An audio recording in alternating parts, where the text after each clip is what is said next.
National Weather Service in Wilmington has issued a severe thunderstorm warning for southeastern Rusk County, northeastern Pike County, until 3:45 p.m. At 3:30 p.m., radar indicated a severe thunderstorm located near Richmond-Dale, moving east at 30 miles an hour.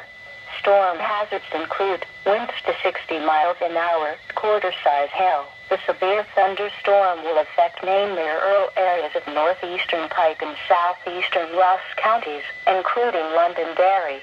Seek shelter in a sturdy building. Stay away from windows and doors until the storm has passed.